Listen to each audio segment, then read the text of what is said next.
नमस्कार, आप देख रहे हैं पॉलिटिकल आइडिया और मैं हूं प्रदीप कुमार।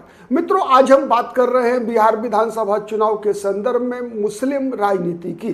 बिहार में मुसलमानों के वोट के कई स्टेक होल्डर्स हैं। आपको पता है, राष्ट्रीय जनता दल बिहार की सबसे बड़ी राजनीतिक पार्टी, उसका आधार ही रहा है मुसलमान और यादव बेस वोट ही रहा है। M+Y, मतलब M से मुसलमान, Y से यादव।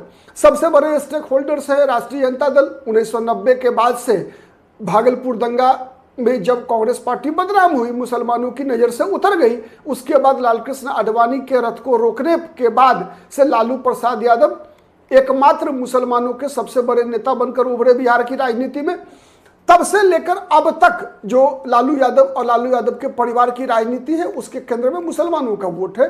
दूसरा स्टेक होल्डर्स फिर से 90 के बाद, 90 में जब कांग्रेस पार्टी से मोहभंग हुआ मुसलमानों का, उसके बाद इधर देखेंगे आपकी विगत 5 वर्षों के अंदर वो मोहभंग जो हुआ था, जो वैमनस्यता थी मुसलमानों की कांग्रेस पार्टी के प्रति, उसमें कहीं ना कहीं गिरावट आई। उनका गुस्सा अब घटा है और राहुल गांधी से उनका प्रेम जो है एक मुसलमानों का बढ़ा है। इसका एक और कारण है कि चूंकि केंद्र की राजनीति में नरेंद्र मोदी के समकक्ष के रूप में, विकल्प के रूप में एकमात्र जो सबसे बड़ा चेहरा है देश की राजनीति में, वो राहुल गांधी का है। तो इसीलिए मुसलमानों के बीच कांग्रेस का भी हिस्सा बनता है। उसके बाद हिस्सा बनता है असदुद्दीन ओवैसी की पार्टी AIMIM का। विशेष रूप से AIMIM मुसलमानों की ही पार्टी है, नाम भी है इत्तेहादुल मुसलमीन। तो ये सभी स्टेक होल्डर्स हैं। इसके अलावा नीतीश कुमार की पार्टी जनता दल यूनाइटेड भी ये कहते नहीं अघाती कि भले ही वो बीजेपी के साथ रही हो, चाहे राष्ट्रीय जनता दल के साथ, लेकिन मुसलमानों के हित में जितना काम नीतीश कुमार ने किया, नीतीश कुमार की सरकार ने किया, उतना काम बिहार में अब तक कोई भी दूसरी सरकार नहीं कर सकी है। ये नीतीश कुमार का दावा है और इस दावे के आधार पर नीतीश कुमार और नीतीश कुमार के समर्थक भी मुस्लिम वोटों में अपनी हिस्सेदारी की बात करते हैं। चिराग पासवान भी गाहे बगाहे है तो बीजेपी के साथ, लेकिन कभी भी ऐसा वो प्रदर्शित नहीं करते कि नहीं, उनको भी मुसलमान का वोट नहीं चाहिए। लेकिन एक ऐसा राजनीतिक दल है केवल भारतीय जनता पार्टी, जो चाहती है कि नहीं, उसको मुसलमानों का वोट नहीं मिले, न मुसलमानों के वोट के लिए वो कोई भी प्रयास करती है। इसीलिए बिहार से अगर देखेंगे तो बिहार में उसके एक बहुत बड़े कद के नेता हैं बीजेपी के पास, सैयद शाहनवाज हुसैन। लेकिन सैयद शाहनवाज हुसैन को भी 2014 के लोकसभा चुनाव के बाद से एक बार भी भारतीय जनता पार्टी ने चुनाव नहीं लड़वाया, ना लोकसभा का ना विधानसभा का। हाँ ठीक है, एक बार विधान परिषद में जरूर भेजा साल 1.5 साल के लिए, लेकिन कभी भी चुनाव नहीं लड़ाया 2014 के बाद से, भागलपुर में जो उनकी हार हुई उसके बाद से। तो और भारतीय जनता पार्टी स्पष्ट कहती है कि मुझे मुसलमानों का वोट नहीं चाहिए। एक दूसरा क्या होता है कि अगर बीजेपी को नहीं चाहिए तो बीजेपी जब मान के चलती है कोई भी राजनीतिक दल की ये वोट मुझे नहीं मिलेगा, तो वो दल कोशिश क्या करती है कि उसका जो प्रतिद्वंदी वोटर है, जो उस दल को नहीं मिलता, वो बट जाए। लेकिन यहां उल्टा है, यहां बीजेपी चाहती क्या है? बीजेपी नहीं चाहती कि मुसलमानों का वोट बटे। बीजेपी चाहती है कि मुसलमानों का वोट केवल और केवल तेजस्वी यादव को पड़े। आपको आश्चर्य हो रहा होगा ना, लेकिन यह सच्चाई है। आप अगर गौर से देखेंगे, अगर भारतीय जनता पार्टी की पूरी रणनीति की समीक्षा करेंगे अगर आप, तो आपको इसका जवाब मिल जाएगा, सबूत भी मिल जाएगा। क्योंकि मैं पॉलिटिकल आइडिया के इस प्लेटफॉर्म पर कभी भी तथ्यहीन और तर्कहीन बातें नहीं किया करता। राजनीति की हर संभावनाओं को जो टटोलते हैं हम, लेकिन हर संभावना को टटोलते समय तथ्य पर और तर्क पर जरूर हमारा ध्यान होता है। बेसिर पैर की बातें हम नहीं करते। हाँ, कई संभावनाएं ऐसी होती है जिसकी हम चर्चा करते हैं तो वो संभावनाएं फलीभूत होती है, लेकिन कई संभावना ऐसी होती है जिस पर कि अभी तत्काल कोई दल आगे नहीं बढ़ पाए। उसमें मेरी क्या गलती है? क्योंकि जब राजनीतिक दल के बारे में कोई गारंटी दे सकता है, क्या आप गारंटी दे सकते हैं कि मुकेश सहनी की पार्टी राजद से अलग नहीं होगी?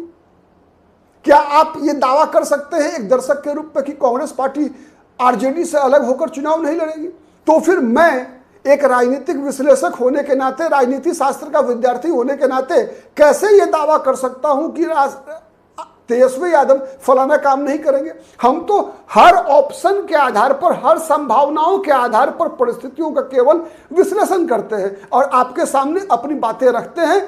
आपको हमारी बातें जब पसंद आती है या ना पसंद आती है, दोनों परिस्थितियों में आपसे हमारा आग्रह रहता है कि आप अपनी भावना मेरे तरह ही कमेंट बॉक्स में कमेंट करके निश्चित रूप से दीजिए, और अगर हमारी बातें पसंद आती है तो निश्चित रूप से लाइक करना चाहिए। एक दूसरी, अब आते हैं हम टॉपिक मुद्दे पर कि भारतीय जनता पार्टी क्यों चाहती है कि मुसलमानों का वोट नहीं बटे और हुंडा हुंडी वो तेजस्वी यादव को जाए, मुसलमानों का वोट न ओवैसी को मिले, और अगर कांग्रेस पार्टी अलग होकर लड़ती है तो कांग्रेस पार्टी को भी नहीं पड़े, एक साथ पड़े मुसलमानों का वोट। आपको आश्चर्य लग रहा होगा, लेकिन ये सच्चाई है। उसके सबसे पहले कारण समझिए कि बीजेपी क्यों चाहती है, और बीजेपी ऐसा मैं क्यों कह रहा हूं वो भी मैं बताऊंगा। बीजेपी ऐसा इसलिए चाहती है कि बीजेपी को पता है कि बीजेपी का सबसे बड़ा राजनीतिक प्रतिद्वंदी बिहार में कौन है। बीजेपी का सीधा मुकाबला किससे है? राष्ट्रीय जनता दल से। बिहार की राजनीति में बीजेपी का मुकाबला कांग्रेस पार्टी से नहीं है। बिहार की राजनीति में बीजेपी का मुकाबला असदुद्दीन ओवैसी की पार्टी से नहीं है। रही बात नीतीश कुमार की, चिराग पासवान की, तो ये तो बीजेपी के साथ ही है। तो जब मुकाबला तेजस्वी यादव के साथ है तो बीजेपी ध्रुवीकरण अगर वोट का कराना चाहती है तो किसके खिलाफ कराना चाहेगी? स्वाभाविक है राजद के खिलाफ। और राष्ट्रीय जनता दल के खिलाफ जब वोट का ध्रुवीकरण बीजेपी कराना चाहती है तो बीजेपी राष्ट्रीय जनता दल के मतदाता समूह में जो सॉलिड वोटर्स हैं वो दो समाज हैं, एक मुसलमान, दूसरा यादव। यादव से बीजेपी को कोई बैर नहीं है, कोई बैर नहीं है। आप देखते हैं कि कई ऐसे जहां कहीं भी बीजेपी को मौका मिलता है वहां एक यादव उम्मीदवार को देकर किस तरह से बीजेपी आरजेडी के वोटर को अपनी तरफ खींच लेती है। बीजेपी यादव वोट को अपने से जोड़ने का हर संभव प्रयास हर चुनाव में करती है, चाहे वो चुनाव लोकसभा का रहा हो, चाहे वो विधानसभा का रहा हो। और जहां मौका मिलता है वहां पर यादव वोट पर बीजेपी कब्जा कर लेती है, चाहे वो मधुबनी का लोकसभा चुनाव हो, चाहे वो पूरा सीमांचल देखिए ना आप। सीमांचल में क्या होता है, जहां कहीं भी आरजेडी का मुसलमान उम्मीदवार होता है बीजेपी पूरे हिंदू का ध्रुवीकरण कराती है और यादव भी उस ध्रुवीकरण के अंग होते हैं। और यही तो सबसे बड़ा तर्क है एआईएमआईएम का बिहार में, असदुद्दीन ओवैसी का बिहार में, कि यादव जहां पर मुसलमान से मुकाबला होता है वहां पर मुसलमान को वोट नहीं देते और मुसलमान तो लेकिन आरजेडी के हर उम्मीदवार को वोट देते हैं। यही तो शिकायत है और बीजेपी इसी शिकायत को और चौड़ा करना चाहती है। इसीलिए चाहती है बीजेपी की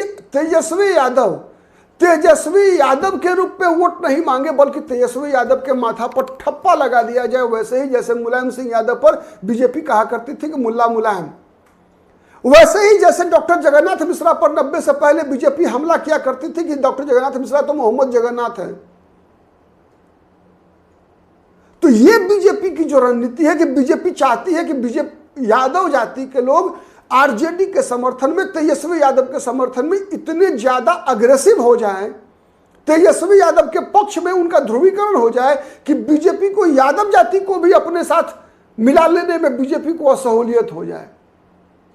बीजेपी हिंदू प्रोलाइजेशन चाहती है और जब हिंदू प्रोलाइजेशन बीजेपी चाहती है तो सबसे पहले क्या होगा कि किसके खिलाफ हिंदू प्रोलाइजेशन कराएगी? जब तक दूसरे खेमा में मजबूती से मुसलमानों की भूमिका नहीं होगी।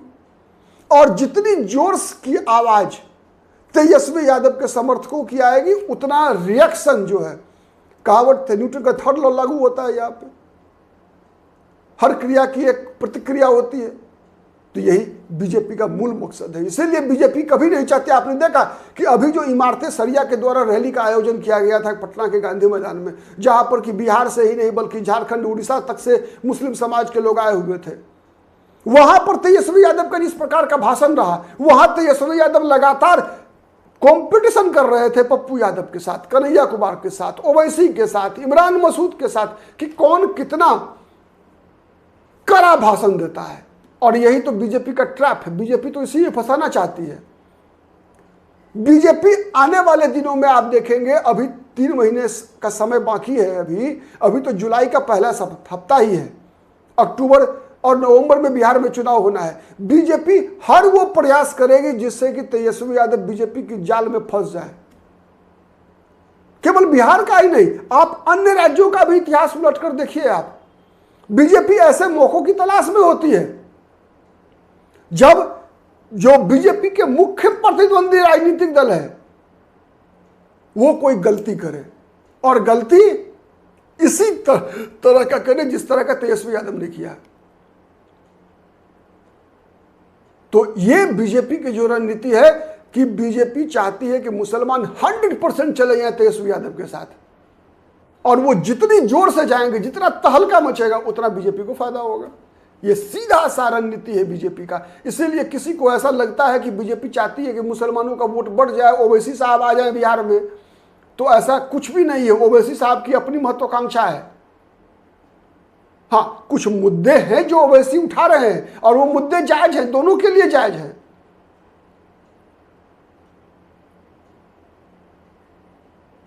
तो सबसे बड़ी बात यही है कि तेजस्वी यादव के एक तरफ कुआं है, दूसरी तरफ खाई है।